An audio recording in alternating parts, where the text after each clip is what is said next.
to Spirit Switchboard. I am your host, Carrie Lynn Shellhorn, and you are listening to us live on the United Public Radio Network and the UFO Paranormal Radio Network, 105.3 in the Gulf Coast and 107.7 FM in beautiful New Orleans. UPRN is always getting new shows. We have some very exciting new shows coming up. So to keep on top of everything that is happening with UPRN, you can head to uprntalkradio.com to find out all of the shows, hosts. You can access all of our archived shows as well too. There's something for everyone with UPRN.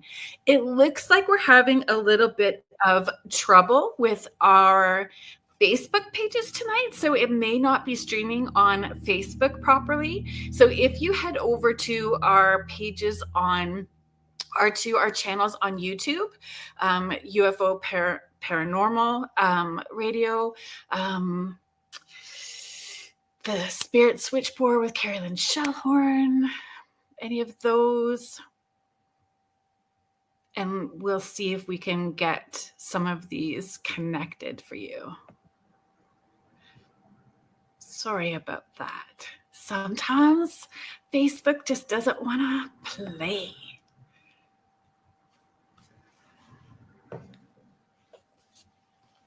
Look at everybody in the chat. Thank you so much for being here, folks. Oh my goodness. You know what? There's so many people in the chat. I am going to bring our guest out right away. It was so appropriate. It was so appropriate. I'm going to explain all the reasons why this is a magical segment tonight, because all the signs were cosmic to begin with. Just cosmic. So we are going to bring out multidimensional guide Asria Beckham, and we are going to be talking about alien DNA, cosmic lineages, so much to talk about. Please welcome Asria. Good evening, everyone. So the email, when the show got set up for me, the timing was 555, and it's my 111th show. So we had all of these like beautiful little synchronicities that were happening leading up to this today.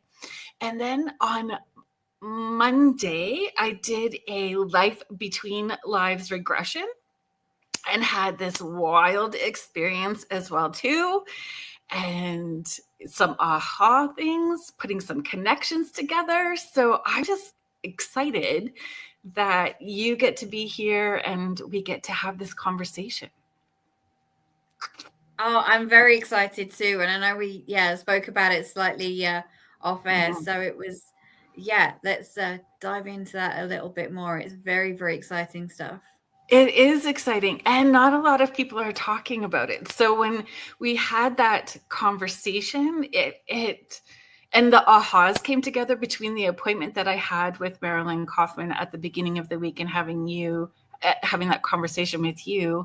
I don't know. Not that I feel like what I thought I knew nothing. It wasn't incorrect. It wasn't wrong. It's just deeper. It's deeper than what I thought it was.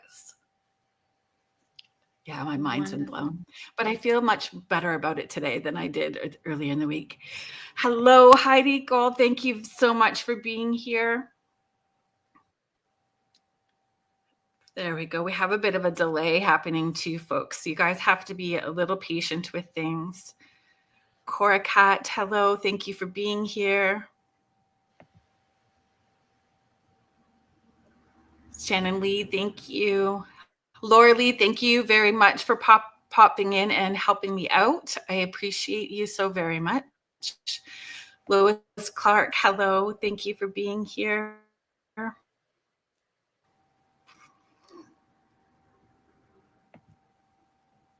Let's see if this one will come up. Yeah, we have a little bit of a delay. Hello, Dee. Thank you so much for being here. Kate, thank you for being here. There's just so many people. Contessa, Beverly, hello. Thank you for being here.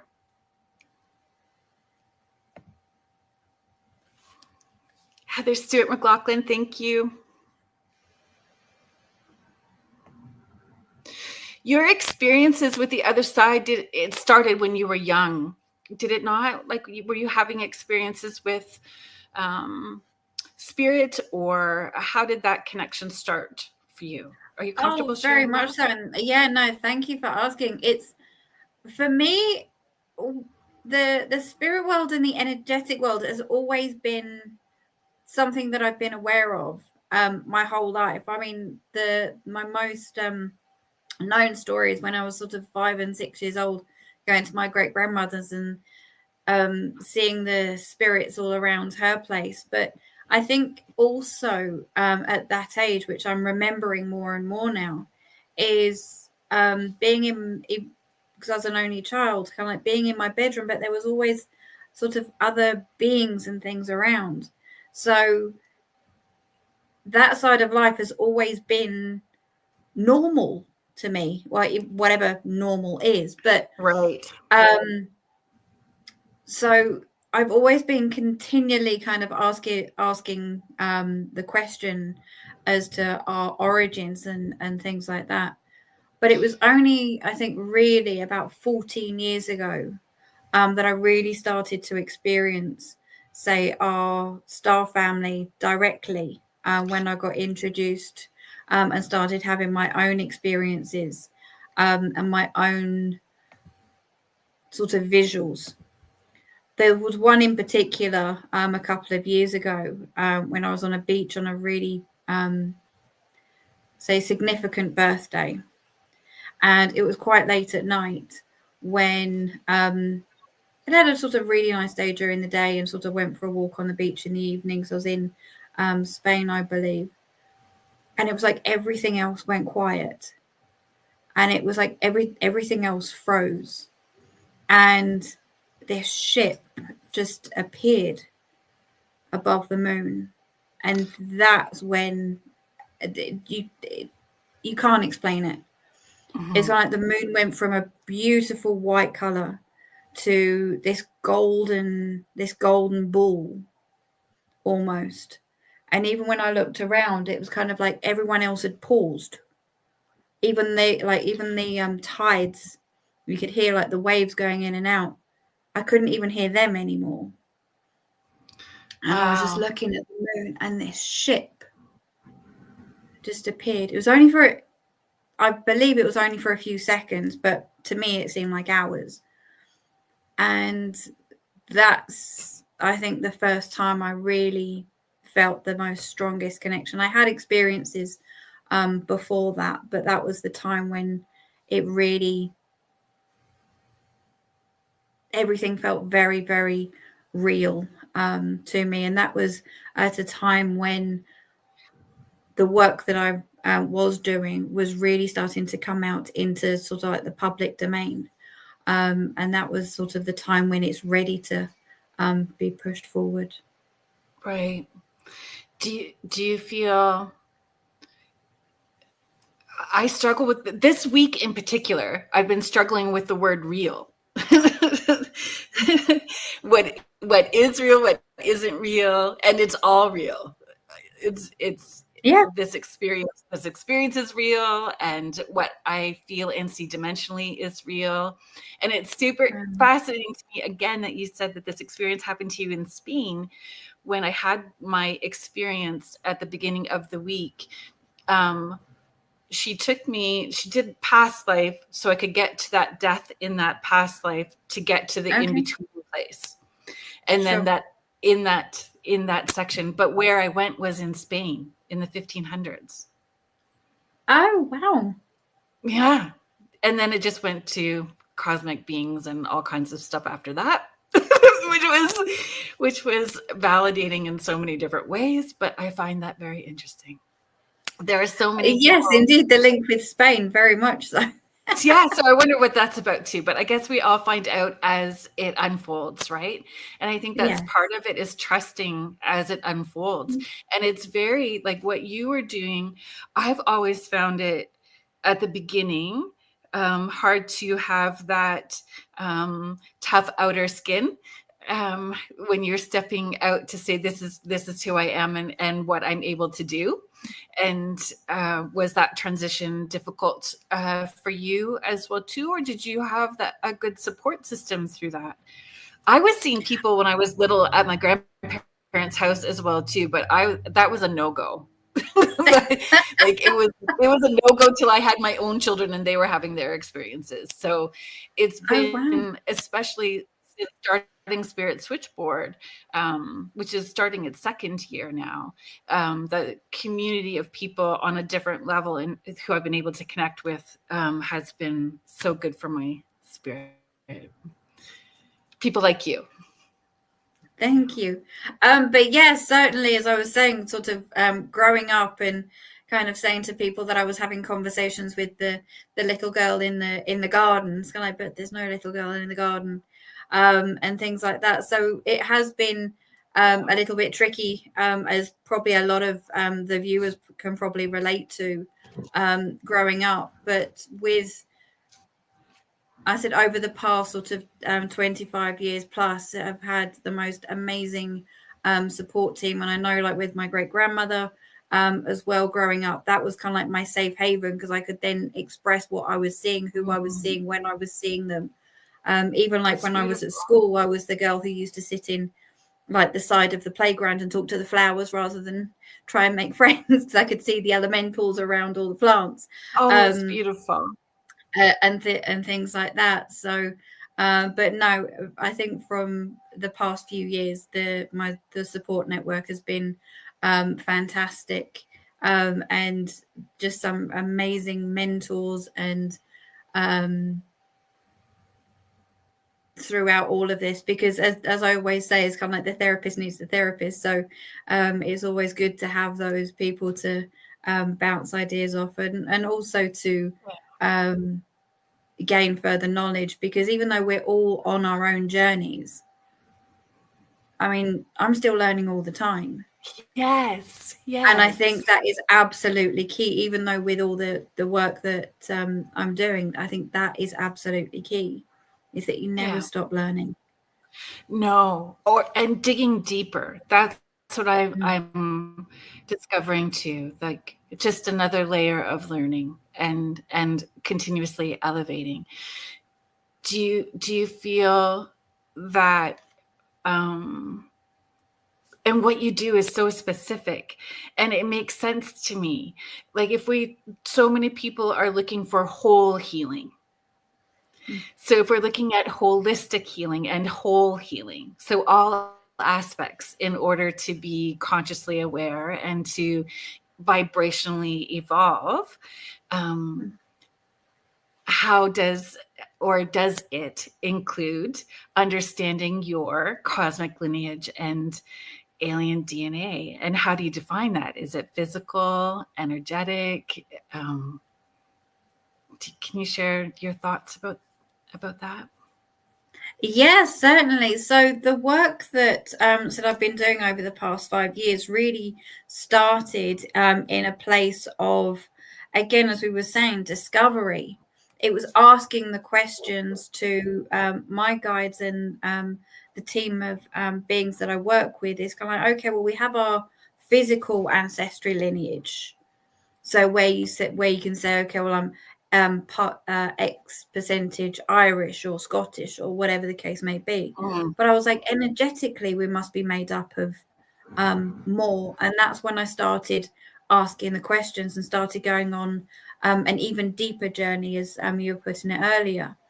And that's when the information was being transmitted down. I wouldn't necessarily channeled, and indeed sort of downloaded bits and pieces over those 5 years. And that's when I kind of got to a point of identifying, and if I can show the viewers, some people may know this as the unicorn, but it's Yes. as the unifier. So it's a beautiful piece of selenite crystal, for those who are listening, and it's like a unicorn horn with a silver plate on the top and the copper string. So this was a tool that I was given through the downloads in order to understand, because one of the things that I was always doing was dowsing, like with pendulums. And I picked up my first pendulum when I was probably about 12 years old, and I'm not going to say how long ago that was. But certainly it was an instrument that or a tool that I was quite familiar with. And with that, you go into, you start linking into the person's energy field and picking up on all those different frequencies of all those different types of beings. And what that does, in order to answer that question, Carolyn, is it's just another piece of that puzzle. Mm-hmm. It's another piece that makes us up. Yeah. It's another piece to say, okay, well, where do my abilities come from? Where does my behaviors come from? Why am I able to have all these particular abilities? And because we do have those frequencies within us of all of our past life beings who we've had connections with and who we've indeed been in other star systems that we've brought along with us. So with the unifier, I'm able to, this is the start of the journey. Obviously, it has progressed over time, is for the selenite to pick up those frequencies, because off-world selenite's used as though we use a knife and a fork now. It's used quite openly as a tool off-world. So the selenite is used as a little bit of a magnifying glass. So when I tune into a person's energy field, it will move in a particular way, depending on what frequency of that being is there. And now I always thought, that's not enough. How can just moving that be enough for me to say that being's in there? So then the second thing was working with the team of scholars and masters. So it's a team of about probably looking around 50 different races of beings. So if that frequency is then identified, to me, that being will then step forward. But then I was like, that's all well and good, but still wanting that little bit more, coming from the kind of project management background. I was like, I need that kind of third indication. Right. And then it was the feeling that I get. So it's a triangulated approach is what it started off at. Right. So that would give me the three ticks, if you like, to say that is the frequency of that being within that person's energy field. So, for example, if it's a feline, all the hairs on my body kind of tingle. If it's a reptilian, for example, I go cold. If it's, there's many that I can go through. But again, in order to answer the question, is in regards to how does that then help the individual? From what I've been hearing from clients, is it's more around the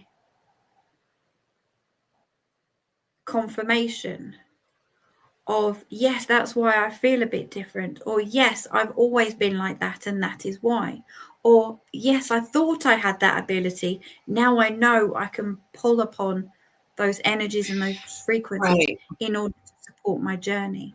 And that was only kind of step number one. It would give them clarity and confidence in exploring more and opening up more. Kate is asking if there was any chance you'll share with us what your alien DNA cosmic lineage is.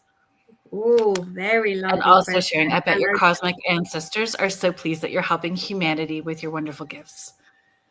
And we're very grateful and blessed that you are here sharing with us. Wonderful. Thank you so much, Kate. So my main one is feline.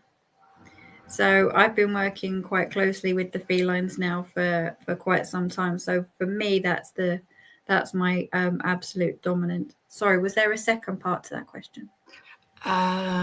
It was sharing, she was expressing her gratitude. So, and that your cosmic ancestors are probably very pleased with the way that you're helping humanity with the gifts that you have.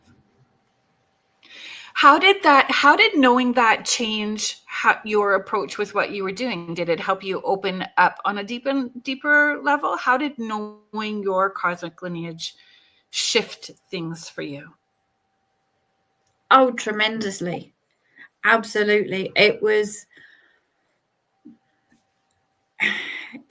for me, it was confirmation. It was confirmation around, I mean, I'm a Leo as well. So when you start putting all the tiny little bits together, I mean, I don't really know astrology, but I was told that with in astrology as well, it's very much towards the felines. But to me, that how my behaviors, the way I interact with people, the way I move about in everyday life is very much within those abilities. Again, like the empathic, the caring, etc. But I think later on, as I've moved forward and kind of understood the feline race a little bit more, is being able again to bring some of those abilities forward in regards to connecting with others and connecting with people. That's amazing. So,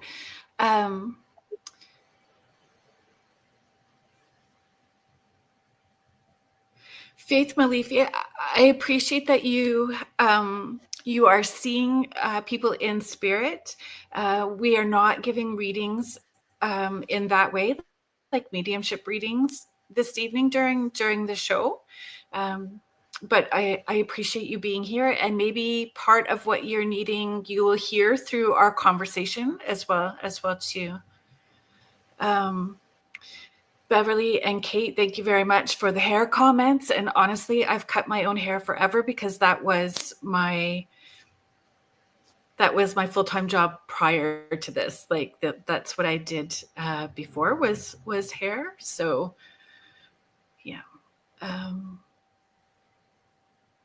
Laura Lee is asking, how can someone then utilize the knowledge of their own off-world DNA as well as further apply it to their life and their life's work? Oh, thank you very much. That's a wonderful question. So what I've been hearing from a number of my clients, looking at, depending on who their DNA is, as I said, there's been a lot of clarity around the likes and the dislikes, but especially in this time of ascension and awakening, it's a way for people to reconnect, because it's kind of like when we speak about our guides and our spirit guides, sometimes we don't necessarily get names, but knowing the frequency that you hold within you is then connecting with the beings that are walking next to you. Yeah. So I even though you appreciate that don't so much. necessarily have a name. I appreciate that so much. Yes. I that's how I teach as well too. You're going to know who you are connecting with in spirit, whether it's loved ones, guides, elementals, because they have their own, we each have our own individual frequency, unique to ourselves. And so we know who we are connecting in with based on the frequency.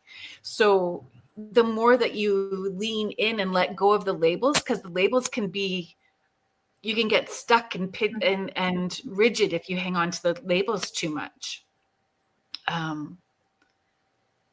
Laura Lee's saying, thank you for answering the question. Hello to everybody that's just joining in the chat. The chat is just going like crazy. So if I've missed you, please know that I've noticed you in the chat and I appreciate you being here. And Kate, I'm going to get to your question as well too. Do each of the different cosmic lineages that you tap into have individual unique traits? So Yes. so you would see that with each person as they discovered their lineage, those specific traits to that cosmic family grouping, I guess. I don't know how to. Yeah, absolutely. But it's that particular race or species. So when you're looking at, say, like the Lemurians or the Pleiadians, or as that wonderful question from Laura Lee just now around asking me what mine is with the felines. With the felines, they are quite a nurturing. But just to take it that one step further, it was when you're then looking at, it's kind of like when people are able to then pull, as I said, pull on those abilities, pull on those strengths. So for an example, a client of mine the other day had more kind of like an amphibian type being within there, and they said, well, that's fantastic, because I mean, they've got such tremendous sight. They're able, where human beings don't necessarily like change, they love change. And with amphibians, it's great because they go from in the water and different types of services. Another one, for an example, would be I had a beautiful lady the other day who, and this was just the most incredible thing, and I never even thought in a million years that I would have this come through as a DNA, and it was the most beautiful. There was 2 mermaids. So mermaids are predominantly from Lemuria and Sirius B, because Sirius B is a very water-based planet. And not only did she have the most amazing voice, because again, if you look at some of the mermaids back in history, they were the ones who were, obviously, if you're looking at all the old tales within like a the siren, sea, bringing those sailors in. But the other thing is she was an Olympic swimmer in her youth. You couldn't make it up. So when I start these sessions, I ask 3 questions: your full name, your date of birth, and where you were born, where you came in on this planet. That is it. The rest is your approval to be able to read you, because again, we go into that energy field. So before we do any work at all, it's that acceptance for me to actually go in and have a look around. So that's very similar to astrology, right? Asking where you were born and the date. So in astrology, we have our sun sign, our ascendant, and our moon sign. So does the same thing happen if we're looking at our cosmic lineage or alien DNA? Is there more than one DNA lineage attached to us? Could we have 2 or 3? Is one more dominant? Can they be opposites, or do they tend to, from your experience, mesh? Oh, I guess that's kind of what you were asking too. So. Yeah, absolutely. So it's almost, if you're looking over time, you've picked up these frequencies over time. So yes, you can actually have more than one dominant DNA sitting in there. So, and it's within this lifetime, which are the DNA strands that you've actually decided to start working with and working on. So, like, for an example, you can have 2 dominant DNAs, but then a couple of what we call detected. So the analogy that I like to give, and you might like this one because I'm kind of referring back to food. So it's kind of like a sweetie jar. If you imagine yourself as like a big sweetie jar, and I'm going in to say, right, how many red jelly beans can I find? How many yellow jelly beans can I find? And how many green jelly beans can I find? And how many of each of those have I got? So how is, like, the green jelly beans, for example, the most I've got, and then the green ones might be the Lemurians, and so on and so forth. So you're breaking it down that way. So yes, you can very much have more than one dominant DNA. And again, if, for example, you have 2 and you'd prefer to work more with, say, like you had like Lemurian and feline, you could then start utilizing the abilities of both. But one really good part of that question that you mentioned there, Carolyn, is around if you do have 2 corresponding. So one of the things that we've really found out within this work is that if you have, for example, an avian and then an amphibian, those are 2 different beings from 2 different worlds. You've got one who's very much open to the air and the sky and very much of quite a light being, and then you've got the other one who is very much a water-based being. So if you're then looking at a human, so you've got 2 very, very different frequencies, and then you've got the human being in between. And that is where, and this is for myself included, is where we get a lot of these sort of people who are neurodiverse, because you get those sensitive and those different sensitivities. Right. I'm not saying that's an exact science, but it is from the clients who I've been seeing over the past few years. There are these similarities that we're starting to pick up with those different dominant DNAs. So do you feel intent makes a difference as well too? So someone has their session and you've helped open up that connection for them. Do they need to have that intention to open up further? Does that family or soul group come in to work with them to help them move forward? Does can they go, yep, nope, tapping out, that's not what I wanted to hear? What happens from that point? All free will. Yeah, it's all free will. Everything is all based on free will. If there is something that you I said, once you've actually found out to say, okay, and this is what I was saying about maybe having the 2 different dominant DNAs, right. You can then choose to maybe focus on the abilities and the behaviors of one. That is free will. Absolutely. So our star family is waiting for us to say, yep, I'm ready. Come on in and help me. And they support us through that ascension process. Yeah. Once we give permission. 100%. Yeah. It's free will. I always and that's the same as you were saying earlier with your guides. Sorry. Yeah. I always add with grace and ease and thank you very much, because I've tried the fast forward catapulting method. I highly don't recommend. It leaves you in a snotty sort of ugly mess. It's quite uncomfortable. Not good. Not good. No. No. Okay, there was a sorry folks, you're asking wonderful questions and I appreciate them. I'm scrolling to make sure that I'm getting to some of them. Beverly had asked, can everyone remember? Can everyone access their star frequency, their star family frequency? Yes. Yeah, everyone can. Because again, we're basing that on free will, and with, say, somebody like myself being able to, I said, identify that kind of it's kind of like giving you a bit of a shortcut.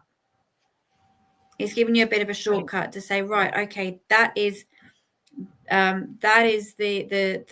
dominant DNA, and if it feels right to you and if it aligns with you, and that's the most important, and that is the most rewarding bit of the work that I do, is when that person says, that's me, that's what I do, that's how I feel, that's how I've been acting my whole life.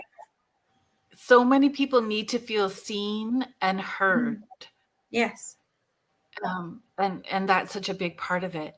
Do you find, so very similar to astrology, that because you've been doing this for so long now, and there has been a repetition, and I'm sure that there's new races that come forward as well too, like new beings that you have maybe not connected with before. But when you're out in the public, do you like I can spot a Leo usually, or I can spot a Scorpio faster than I can spot a Leo, and I'm a Leo.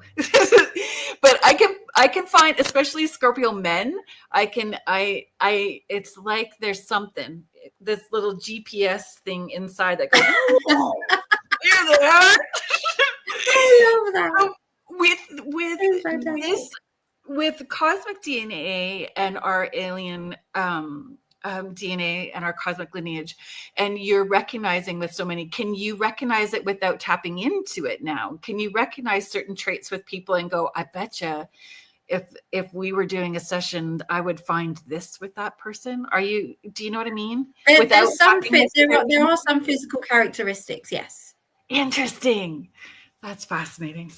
Yeah. Can people have that fast awakening with it? Like, have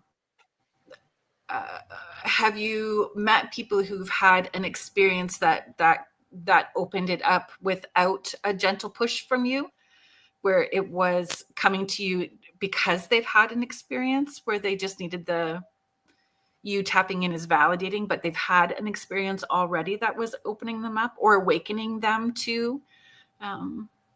Yes, I mean, a few of my clients have sort of come, and I do ask the question of, is there, what are you actually, starting to feel? So when people, when clients do come, there is kind of like that level of understanding first. That's why then having that final confirmation is that, yes, I thought I knew it. I mean, a really amazing example the other day. Had this beautiful lady from Canada, and everyone had been saying, like when she'd gone for other readings and things her whole life, oh no, she's Pleiadian. But she's like, that never resonated. Yeah, they were picking up on that energy, trust that frequency. We need to trust when something doesn't resonate. We need to trust it. Yeah, but this is the most exciting bit for her and for me, in all honesty, is that, and I was so blessed that I could actually provide this confirmation, because one of the portions of this, the work that I'm starting to do, is we are starting to go deeper and deeper. And with this particular client, when I was doing the reading and certainly providing the report and the output of all that information that was coming down, so not only the frequencies that we're getting now, but we're going even deeper, and sometimes even getting some images of where we have been before. But let me just dial back a second. Is that actually she was an Andromedan, but she'd been working with some in the galactic disputes, like some of the wars. She had actually been working with the Pleiadians. So that's where that energy and that's where that frequency had come from. So yes, people were absolutely right. There was that frequency and that within her energy field of Pleiadian, but that was not her. That was not the overall frequency within her being. And I was able to, and it was one of the most amazing sessions. And we're having more and more like these at the moment, where I was shown where she was in, I think it was the Orion Wars. I can't say it precisely, but she was an Andromedan, and she was working with the Pleiadians in order to support the younger people in her crew, because I think she was like a captain or something like that. And she said, funnily enough, the lady that she's working with, because she looks after children and things like that, has already said that she was Pleiadian. So it's potentially that they did have that link at some point in a past life, but we didn't quite go down that point. The main thing is that it was final absolute confirmation for her that yes, everyone's been saying that she's Pleiadian, but she never felt it. As soon as she read more about the Andromedan, she went, by Jove, she's got it, Right. type of scenario.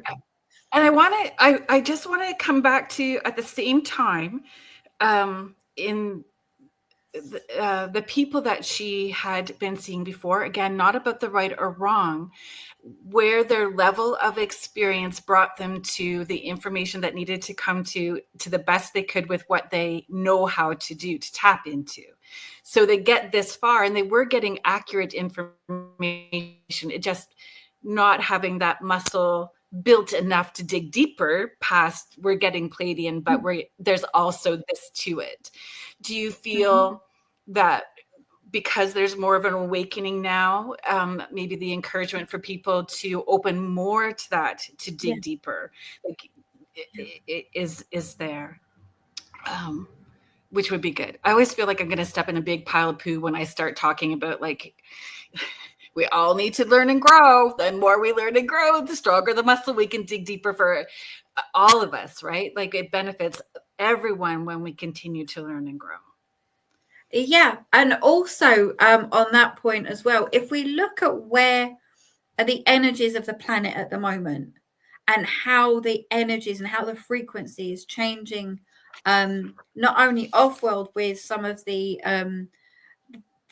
shoots from the sun at the moment, those solar flares, is having a very, very big impact energetically on our planet. So it's building up those frequencies, and where we're organic matter, that is having a ripple effect on us as well. So where you were saying, can we then start accessing all this information? Yes, I think we're at a point now on the planet with everything that's happening that, as you said, we're growing, we're progressing, but most importantly, our energies and our frequencies are changing, and also they're starting to align as well. That's why these connections with the frequencies within us, the frequencies from our soul families, are starting to link up, because the actual energy and frequency of where we are on this planet is also supporting that. Yeah. And showing ourselves grace. Like, we need to have that pause in order to integrate those frequencies, so honoring if we are tired, we're needing to rest, or if we're dizzy, we need to ground, or staying hydrated, those things, as we are integrating those frequencies. Contessa Martin, thank you so much for being here. Everyone that's Mary Jones, Mort Ali, thank you for being here. I know that I've missed people, but I appreciate that you're here, and I'm trying to get to everybody. Contessa Martin, coming back to the mermaid comments that you had shared, Contessa is asking, does this mean that the mermaids on Earth come from a different planet? Yes. Planet or dimension? Or is both?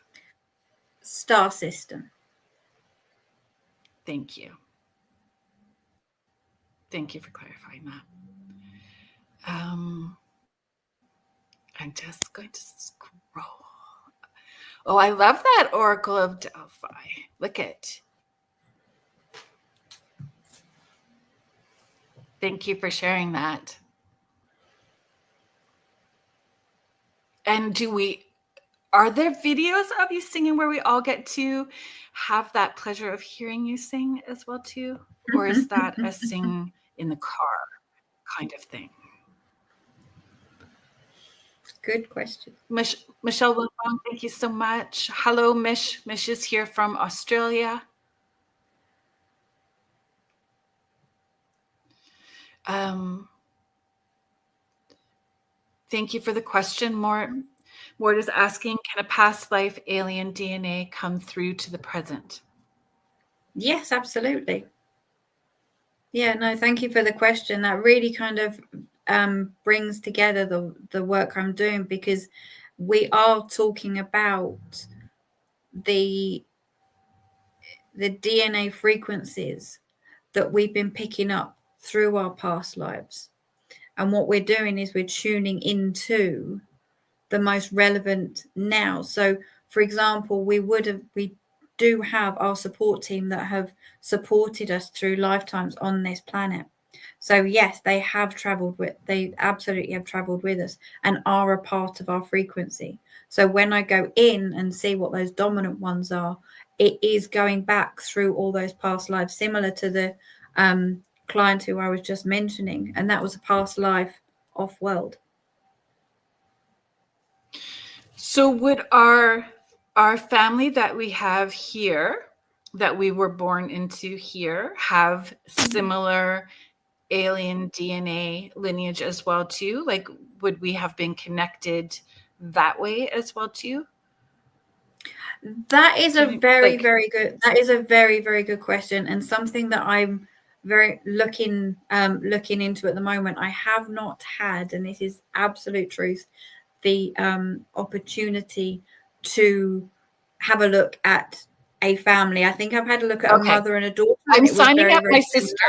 similar. But I haven't had, in all honesty, with all the clients that I've had, there hasn't really been a whole family. So I would absolutely I'm love signing up my to have sister that and I. opportunity. Yeah. I'm signing It us is up. likely.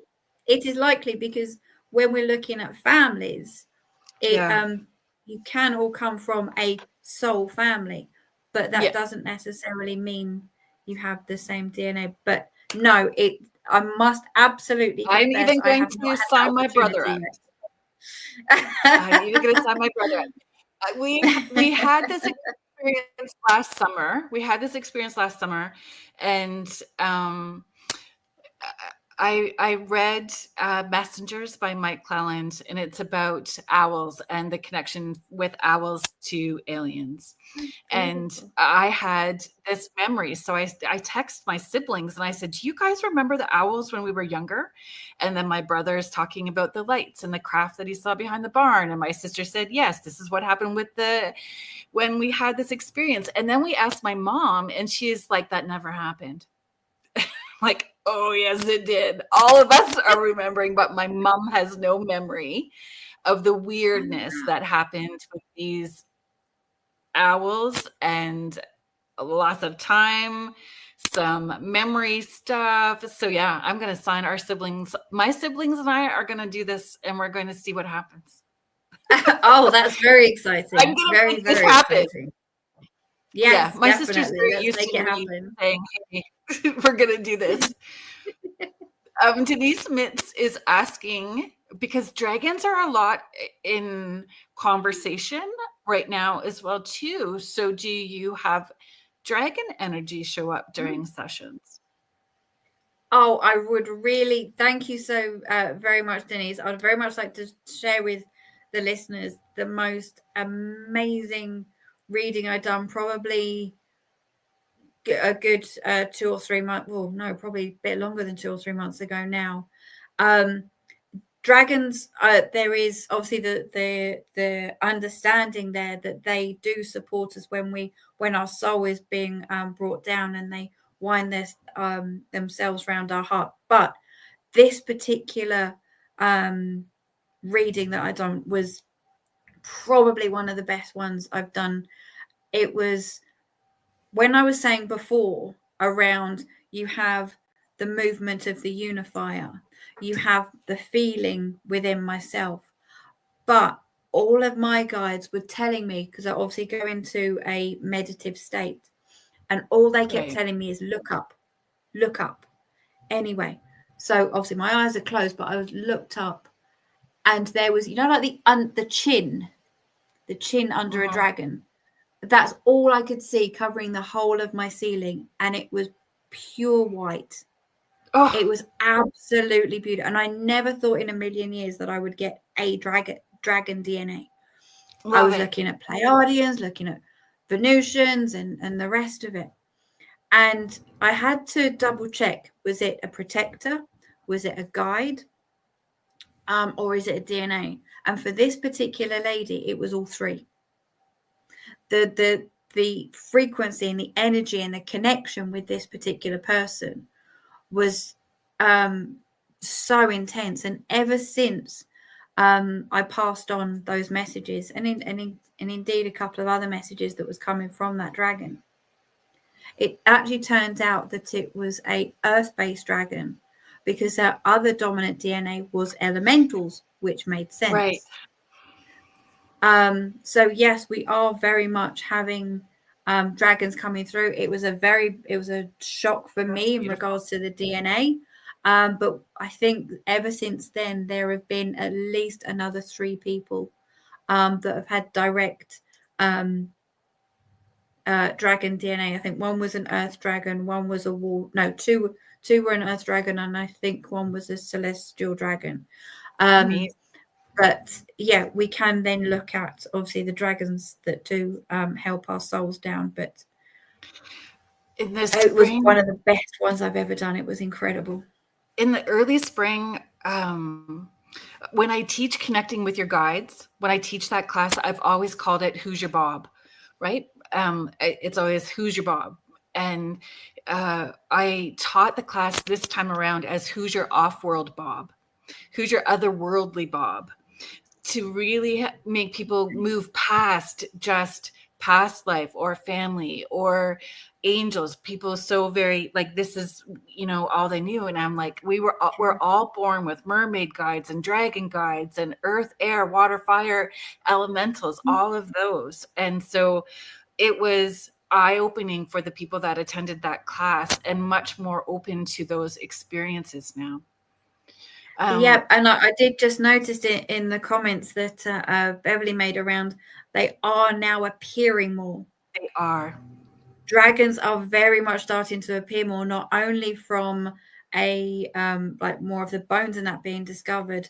We shared earlier on a previous show there's a forest quite close to where I live, and there was this mound in the middle of the forest. I mean, I've been going there for 5 years and I've never seen it. And then when we took a walk there one day, I could see this mound. And remember, when you go for a walk in the forest, it's more around how you feel.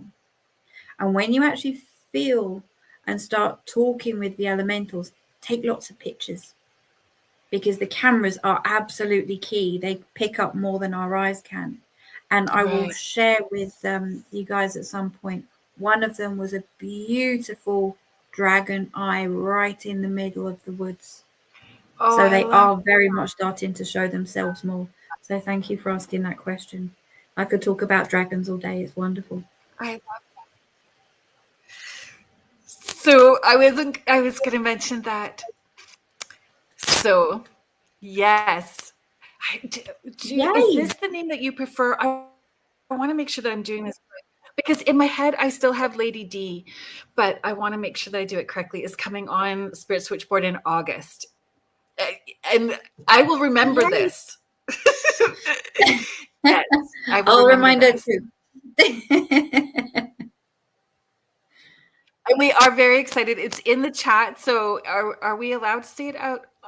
Are we allowed to? It's in the chat though. So are we allowed to talk about it? Then one of the new shows that are coming on our network.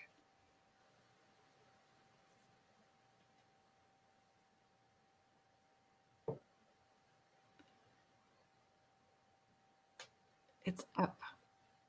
Sorry, I'm so far behind on these. I adore dragons. I think we all do. I love connecting with my dragon guide. So many photos of. Oh, you were with Lady D when you saw one in the woods. How amazing. Yeah, no, it's when Delphi came over and we went to GSIG in the UK, so the Galactic Spiritual Informers conference that was held down in Eastbourne, which was the most amazing weekend, where we actually saw some of our star family in the sky, because Elena Denan and JP welcomed welcomed them in. But I was lucky enough to said take D for a walk in our local woods.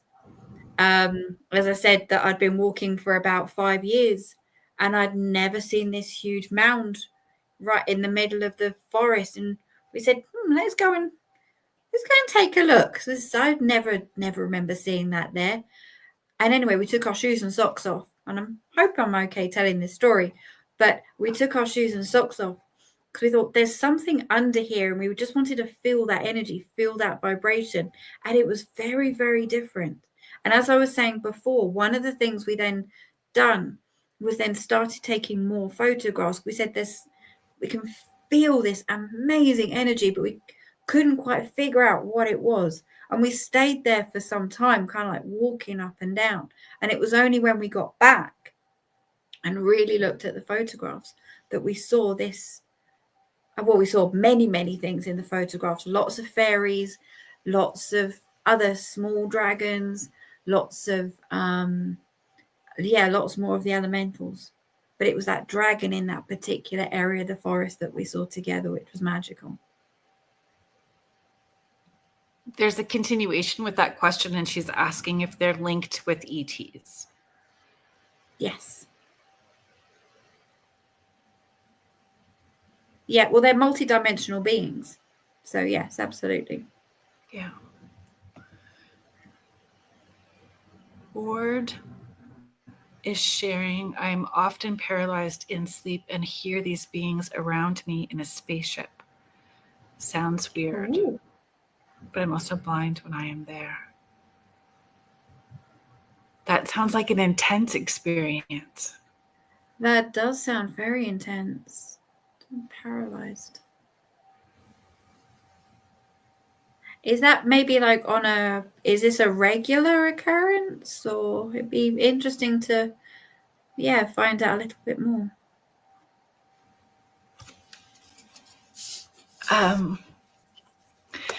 Okay, I'm assuming that it's okay for me to share because you guys were talking about it in the chat. So if I need to ask for forgiveness instead of permission.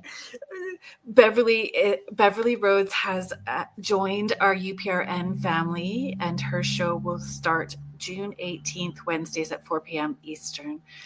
True crime with a twist. And we are all very thrilled to have her join our UPRN network. It's going to be very exciting. Be a blast. I'm so excited. It happened often, but now is a long time ago, they shared, sorry. There was a question, I believe it was Tia that asked if you are allowed to share if there's a celebrity that you have tapped into their DNA lineage for them, if you are allowed to share that experience.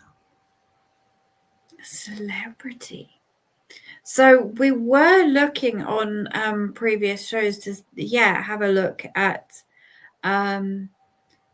different celebrities, but remember that was only very much on a high level, because obviously we do not have any approval or acceptances to go into their energy. So it was very much looking with the unifier at a high level to see which ones we were picking up.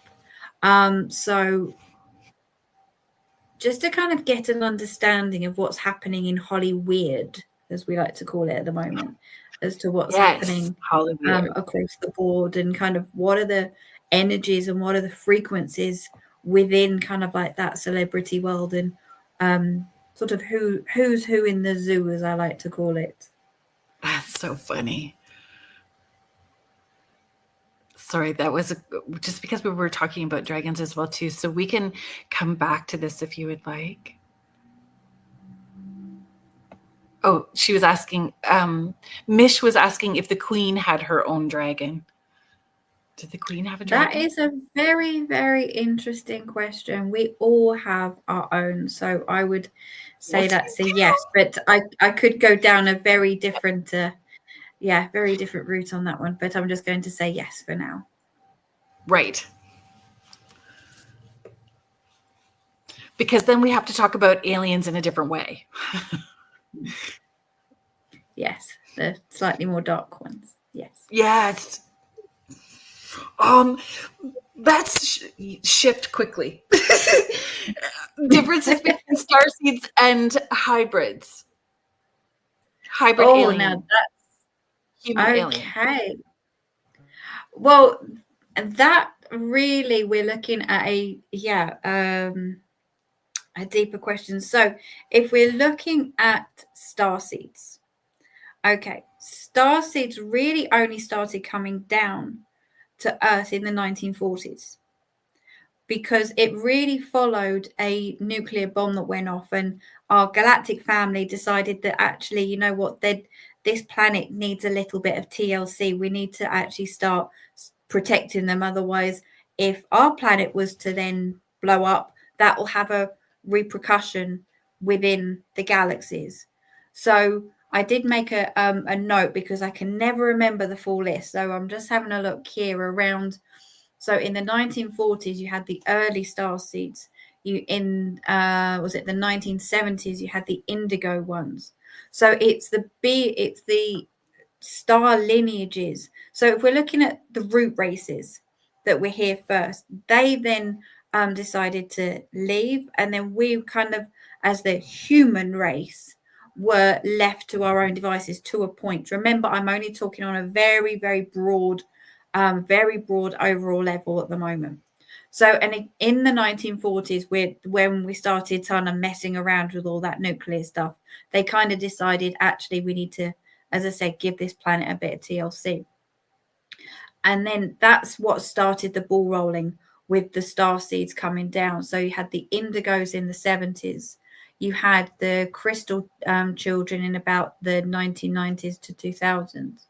The rainbow ones, and that's when it starts really getting very interesting. And I'll come on to the hybrid bit in a second. Because with the rainbow children, they're 2000 to 2015. And that's when the beings really started raising the frequencies of the earth, with all of these new beings and all of these new energies coming onto the planet. We then were looking at the diamond ones, which surprisingly, or not surprisingly, was around 2012 to 2020. And they started bringing in some of these new earth codes.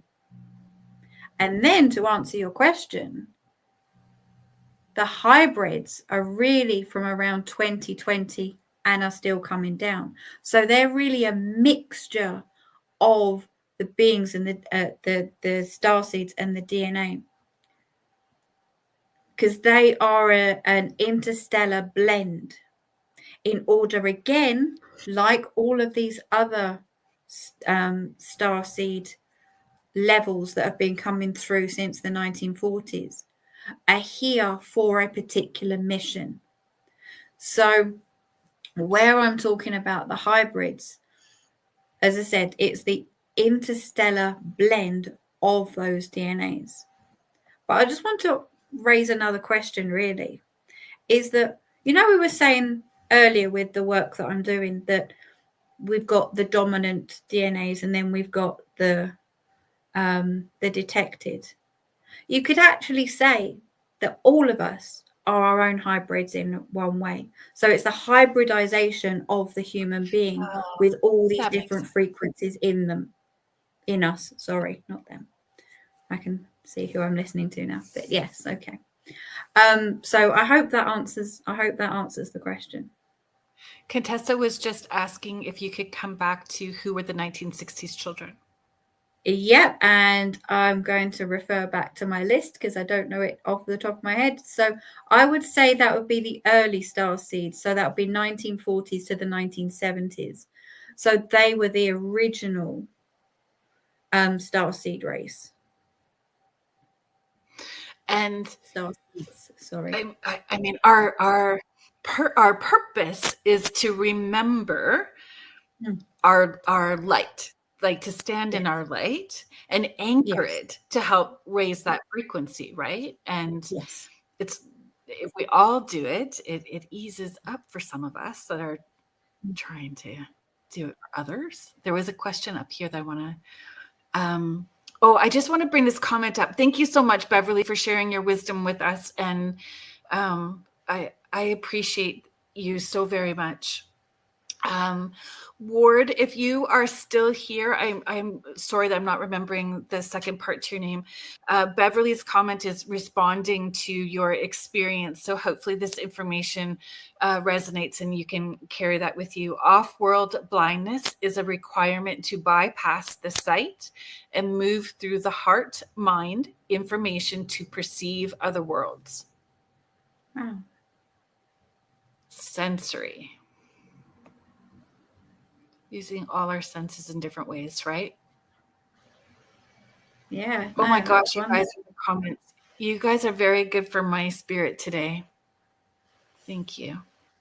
Asria is amazing. I 100% agree.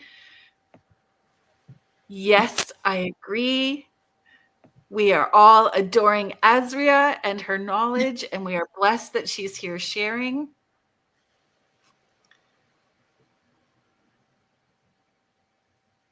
Oh, Mary, I'm an original starseed, born in 54, galactic mutt. I think Mary, I've yes heard of Mary before. That galactic mutt. I really need to get that like put on a t-shirt or something. I love that because yeah, we are a mixture. Yeah, I'll thank you for reminding me of that phrase, Mary. That's fantastic. Galactic mutt makes me laugh every time. Sorry, I'm just trying to make sure I get to all of these.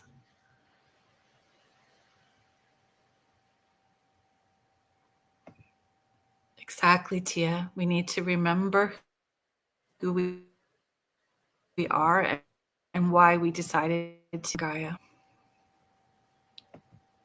Yeah, absolutely. I couldn't agree more. How does remembering our alien DNA influence, help, spark our intuitive abilities? Does it? Yeah, absolutely. Our consciousness, or our spiritual evolvement. How does that play into our growth that way?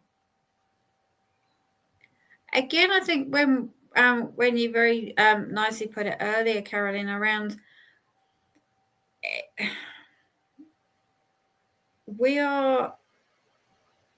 it's pulling on those abilities. It's being able. I'm one of the things is like with remote viewing. If you believe you can remote view, you can.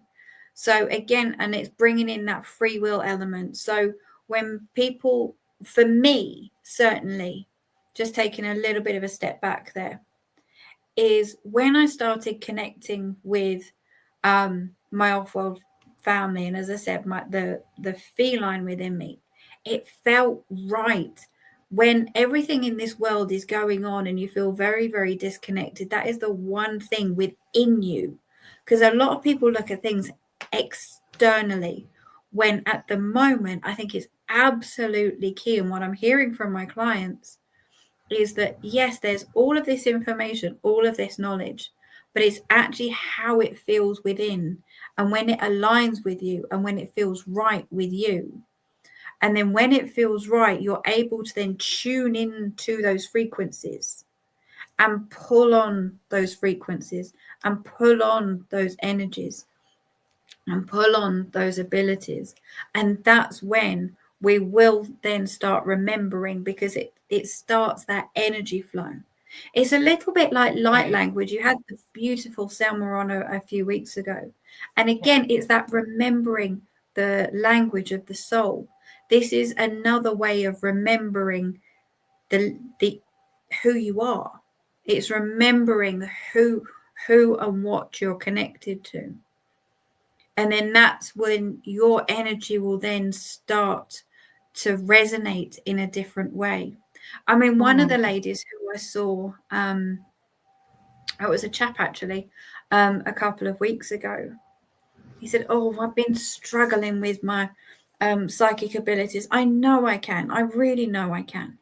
And I can't remember the being that he was connected to. I think it was the Lemurians. And I got a message off him the other day saying, just started working. He said, yes, because you were tuning into you, you were remembering you, and you know that there is more that you can be pulling on and pulling down. Hope that answers the question. Yeah. I feel too when you are tapping into all of those senses, whether multidimensional in all those forms, those different frequencies, it's you have confidence in the choices that you make. You feel okay if you are going left and everybody else is going right, because you are honoring your path. You are more truthful to who your authentic self is. Even if there is, you're on your own, and it's truthful to you, you have confidence in those decisions and the choices that you're making. And you are very aware that all of your thoughts, words, deeds, and actions matter and connect to everyone around you. So you're much more careful with your choices and the things that you say and do. So I think all of that also matters. And I'm just realizing our time. So hello, Akwana. Thank you so much for being here. That I haven't done the station ID. So we're just going to pause just for one really quick second while I do the station ID. And I'm still getting it in there, even though it's a wee bit late, but enough that I'm not going to get in trouble. So if you are just joining us now, thank you so much for being here. You are listening to Spirit Switchboard. I am your host, Carrie Lynn Shellhorn, and you are listening to us live on the United Public Radio Network and the UFO Paranormal Radio Network, 105.3 in the Gulf Coast and 107.7 FM in beautiful New Orleans. If you are enjoying the show, please hit subscribe on the Spirit Switchboard channel. I would greatly appreciate that. And please check out all of our shows on the uprntalkradio.com website. You'll see all of our hosts and shows, and we have shows for everybody and everything. We have so many new shows that are coming to the network as well too, including Beverly Roads coming on Wednesdays, June 18th at 4 p.m. Eastern with True Crime with a Twist, which we are all very excited about.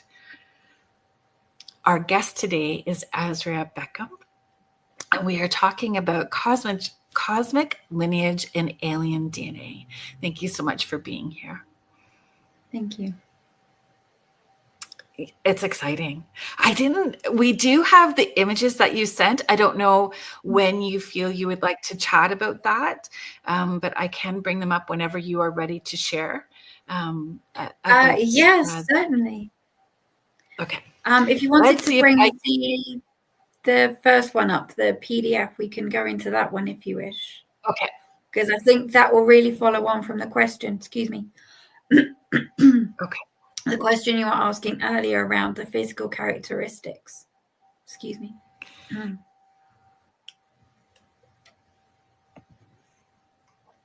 So one of the things that we're identifying through, or that is becoming more and more apparent, is when we look at the different planets and star systems that these beings are from, and how people react to certain things, certain environments on this planet even. And I wanted to bring up these, I don't know, I can't remember if there was 3 or 4 that I put on the sheet, beings that we have identified through this work. Because they are quite unique in the planets and the places that they live, and they're not necessarily ones, beings that are very, very well known. You will please excuse my interpretation. This is AI generated images that I've put together based on the images of the beings that I've seen.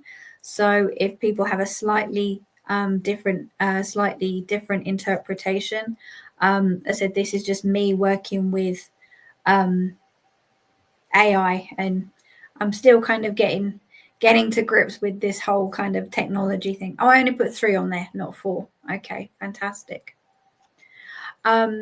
So these are 3 beings that I've discovered during this DNA, which as I said aren't necessarily your main root races, for an example. I'll go through the main two on this page, and I'll try and give the as best description as I can. So I'm going to start with the bills. So the bills is the image at the top. So this is a very dark skin. It's not a reptilian, not a Draco, even though it's got that quite harsh skin. They can come through as very a lot darker. They are quite a stocky build. But with these guys, is one of the reasons their skin is particularly dark is on their planet, their sun is very, very strong. It's not the same as our sun. The radiation from the sun is very, very different. They are more of a warrior race. That is their main purpose. So it was a gentleman who I discovered the bills through. And I don't know anything about the people before they come to me. And his main career was in the army. And he now continues. Interesting. Train. Love that. Yeah, he then continues to train in the army. And he said that to him is life. It's never been any different, felt any different. And even though he was from the UK originally, he likes being in places like, I can't remember exactly. So if you're watching, please excuse me. But like places, say like Dubai and things like that, that are a warmer climate. So this is just an example of some of the similarities that we're seeing with the beings, the DNA, and the human being. Another one would be the Nahas. So the Nahas are the ones at the bottom. This isn't quite the image that I was hoping for. One of the main distinctive features is that they have very long noses right in the middle, kind of like a tube up and a tube down type of thing. And one of the reasons, again, from a similar type of planet where it's just desert, and they live predominantly slightly under the ground.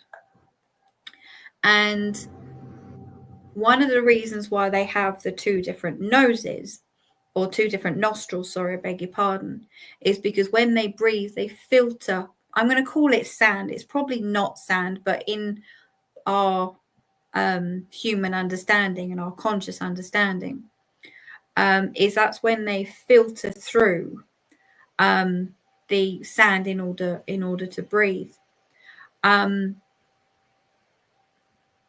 So one of the lady who I discovered this being through, not only did she have amazing, I think I might have mentioned this earlier, sight, because as you can see, they've got very big eyes, but they have, like I can't think of the animal who can sort of change their eyes so they can sort of look behind them. So they're always looking out for prey, because they are preyed on as well. But the main thing was the nostrils, which I don't think I've quite picked up there. And again, the skin, one of the things that she was saying to me is that ever since she was a child, ever since she was a baby, that she'd always had very dry skin.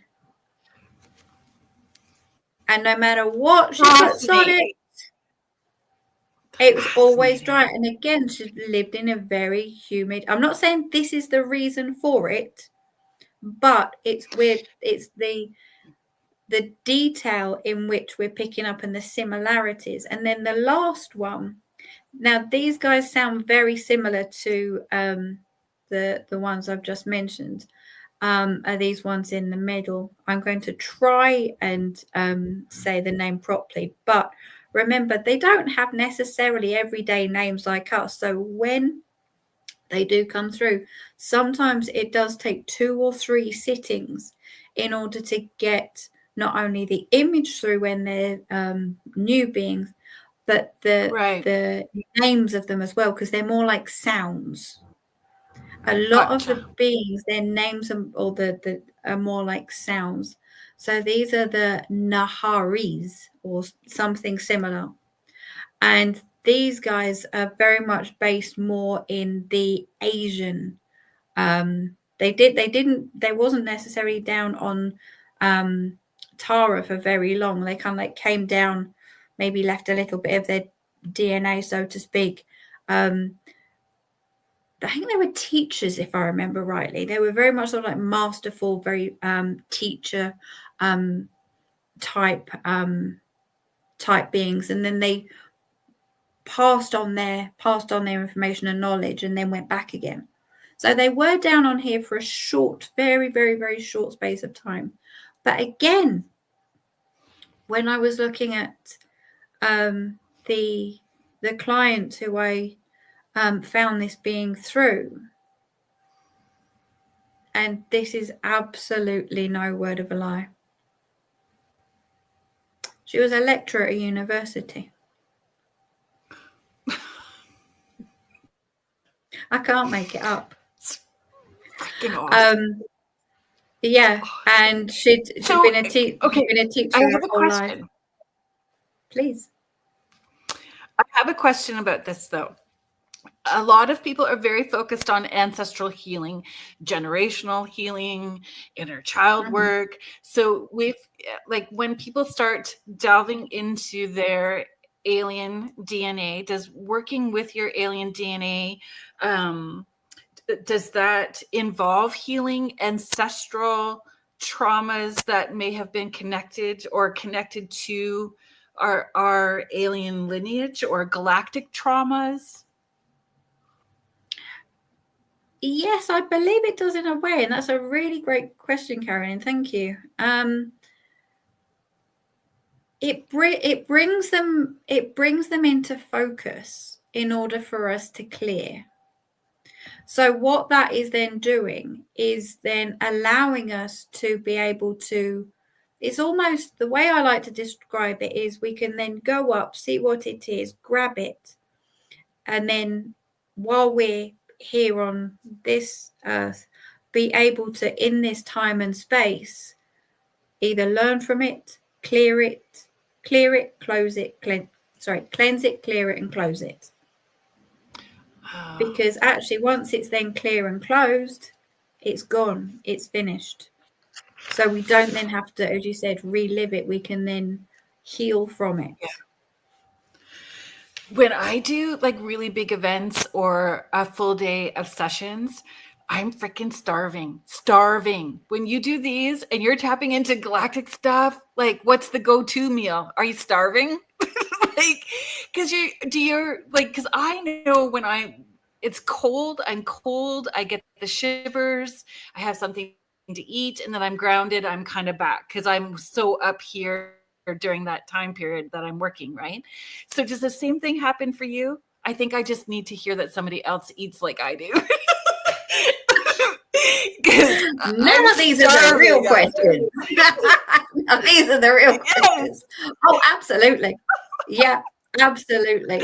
I mean, I don't eat beforehand. Absolutely, probably similar to yourself. I can't either. Yeah. No, I can't either. Nothing beforehand, but then I know once I've finished working, then yes, the tummy comes back online. And my go-to, and oh sorry, this sounds really, really British, is tea and biscuits. Is a cup of tea and biscuits. And it has to be chocolate biscuits. Well, I get that dark chocolate helps ground us as well too. I used to be, for the longest time, I was more like a Wendy's Baconator. It was not chocolate.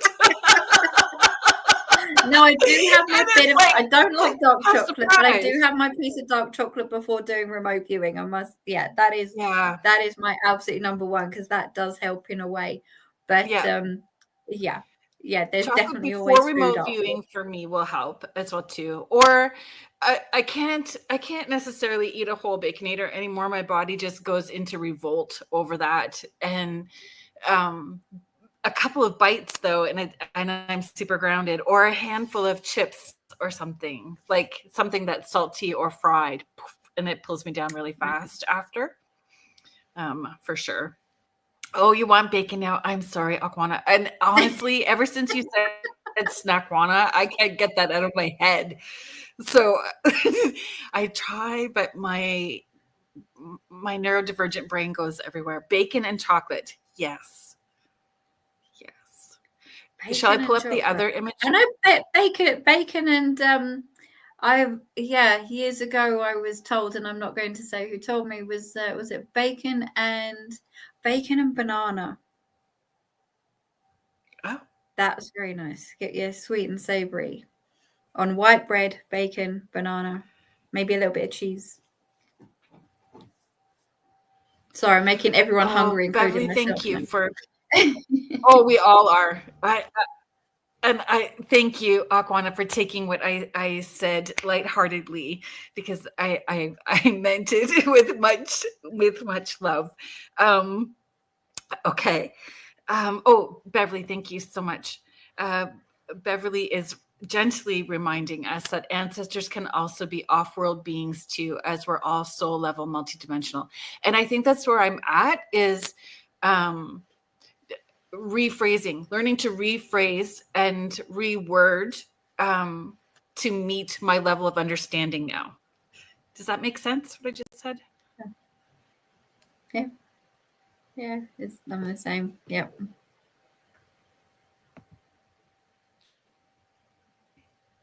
So I am going to open up the other photo that you sent for us to share. Thank you.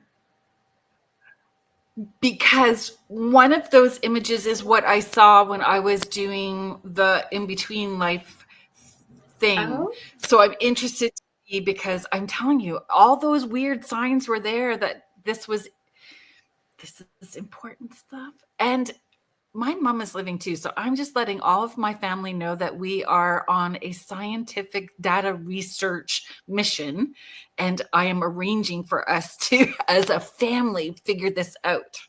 I love it. I love it. My brother may be the tough sell, but I'll eventually get him on board, because I'm super curious.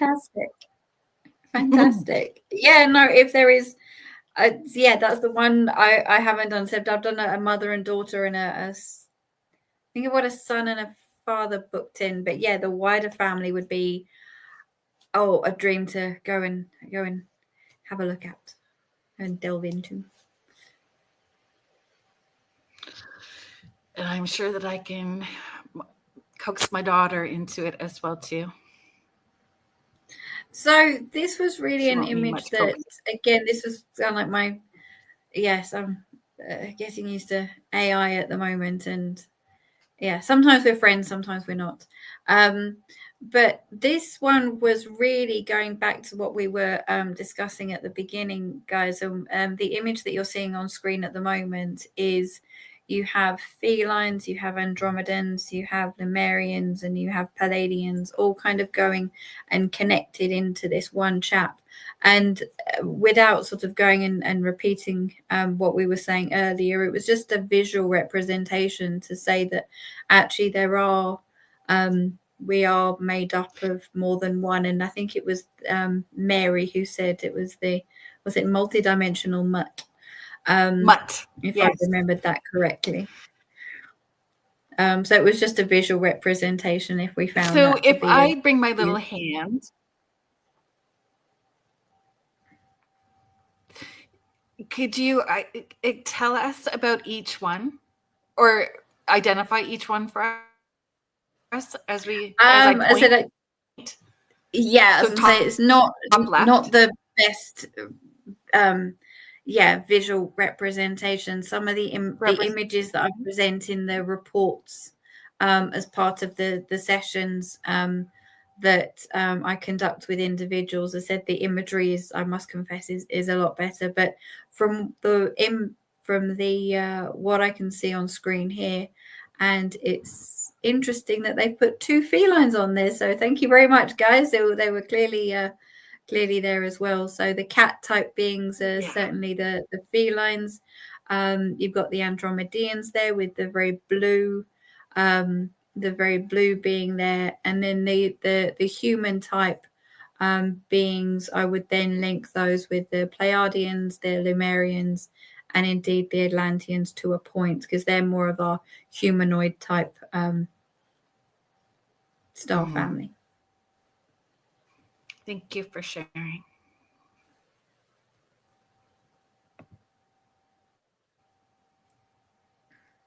It's so funny, all the food conversation that's happening in the chat. I know, I'm trying not to look, because even though it's very late here in the UK, it is making me very hungry. I understand that. Beans and toast is so good, though. Beans and toast. Agreed.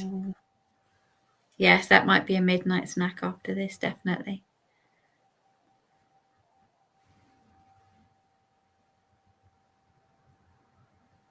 Smushy piece. Okay, I'm just going to open this up all the way now. And being mindful of our time, because we are starting, not quite that we have to rush through, but just being mindful of where we are in our time. I would ask how people can start integrating if they haven't had the opportunity for a session. Is there a way for people to begin integrating without knowing who they're? Do we have to identify who our lineage is before we integrate, or is there a way to begin processing or integrating without knowing? Personally, I think there's two parts to answer to that question, really. And so I think the first part, I would say that if there is a frequency and a being that feels right and aligns with you, as we were saying before, there is that free will element. So just start putting it out there to ask to start working with them, to connect with them as well. And it's just the knowing within yourself. And I think that's what all of this really, really stems from, is what is right and what feels right for you.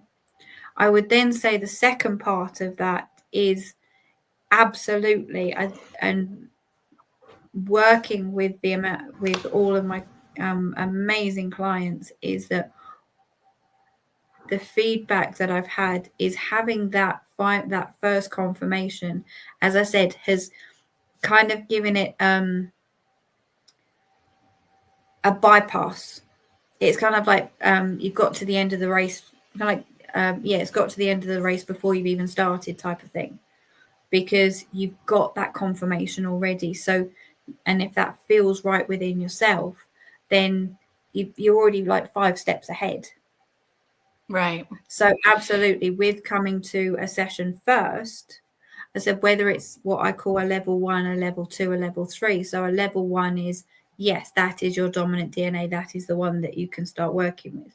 Level 2 is then when we dive in a little bit deeper to the other DNAs in there. And also, as I was mentioning, now we are starting to go a little bit deeper. Sometimes we are picking up on those ancestries and those histories as well. For example, the Andromedean client who I was mentioning earlier, where I was provided with those images of those Orion wars that she was in. And then that is where we also then start looking how to integrate and looking at it on a more one-to-one level as to what is it that you want to start working with, how we can start integrating. And then thirdly is more of a personalized way of looking at it, to see what is it that you want from this at the end of the day. So there is kind of like those 3 different levels that we can start looking at. But certainly level 1 is, what is the main frequency that I'm working with, and what other sorry, I can't think of the word, transmuted frequencies and energies and messages is it that I need right here, right now, in order to push me forward, as it were, in my journey? I have a story to share about that. Please. My oldest kiddo is 32. He'll be 32 this summer, and neurodivergent.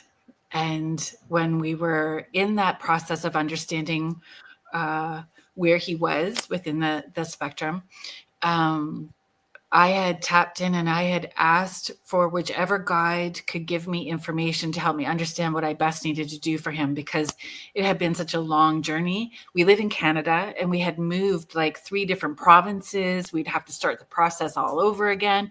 It was just dreadful, and it was dreadful for him. And one of the guides that came in was an off-world being that was very, very, very tall and very, very, very light-skinned.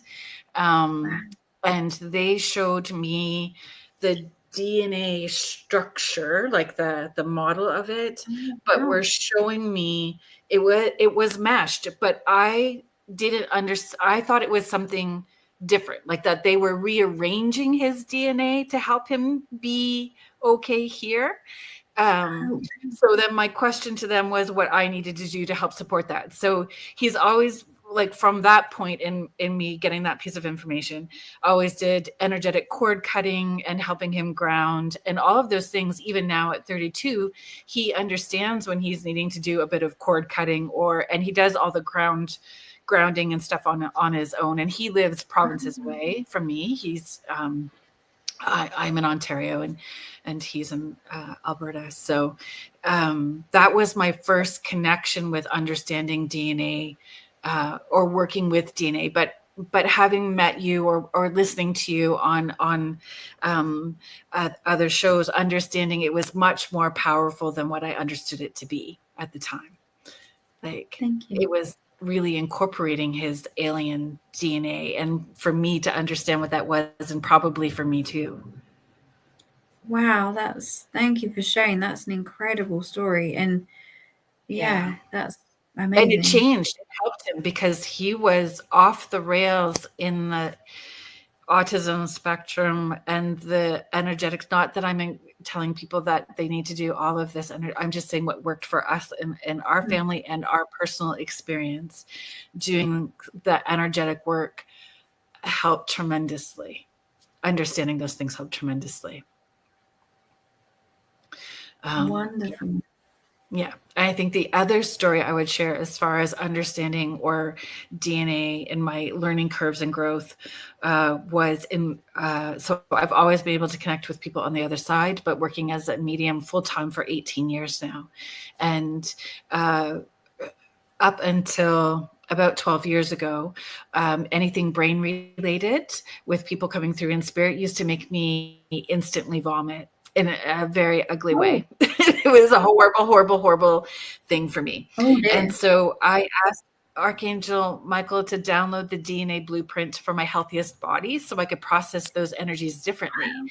And it felt like being in a pool in the summertime, and I could feel it moving through my body, and you could feel when it was stuck because it felt cooler up and heavier and warmer low, until I did some energetic clearing in those places where it was stuck, and then it went all the way through, and it shifted everything. Like, I love chocolate, but I choose to eat it. I don't crave it. And I stopped craving pop. I was drinking pop every day up until I was doing that. And then I honestly don't drink pop hardly at all. The odd times some ginger ale if my tummy's off kilter and a bit wonky, but other than that, yeah.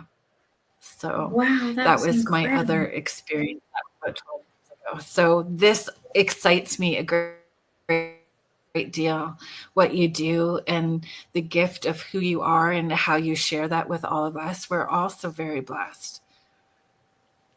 Thank you so much. And I mean, Yeah, we do go into a lot more detail in regards. I said we are starting to go into a lot more depth around, as I said, bringing those transmissions through, those light codes through. But no, thank you.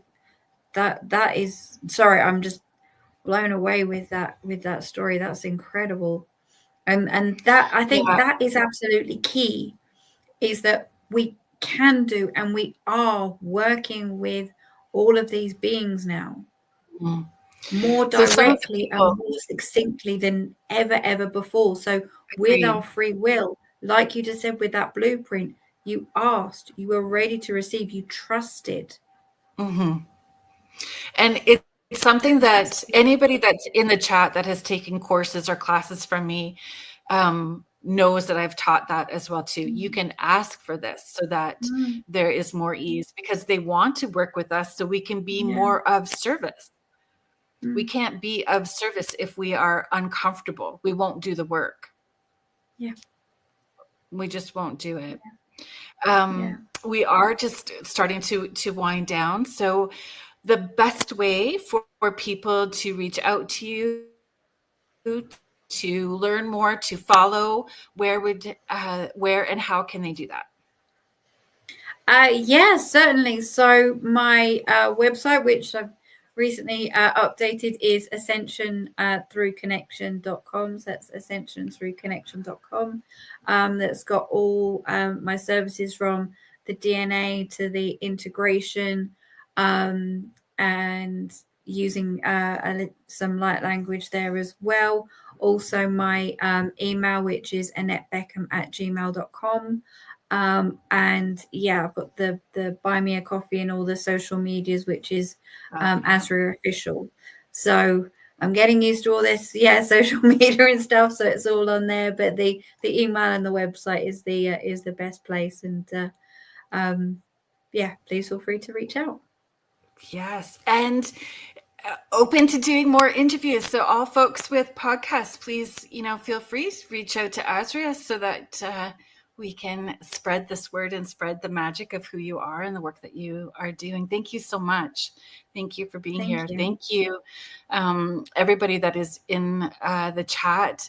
I just love, I'm sorry that I couldn't keep up. Thank you so much for the compliments, everybody, for the show and your love and support for both Asria and myself. We appreciate you. So thank you everybody in the chat.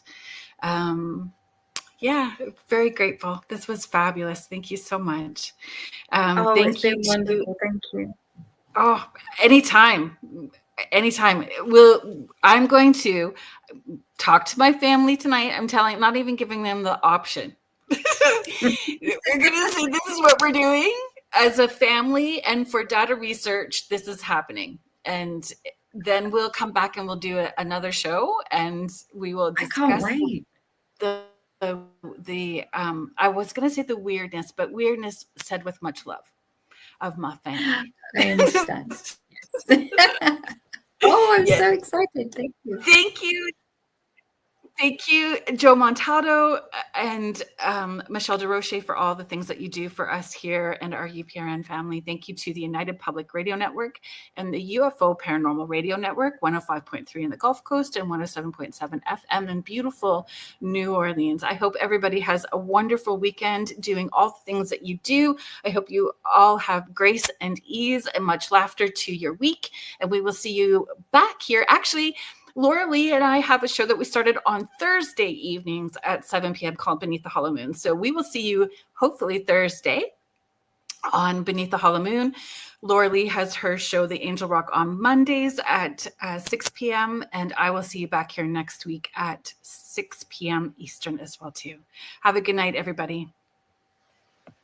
Bye. Bye.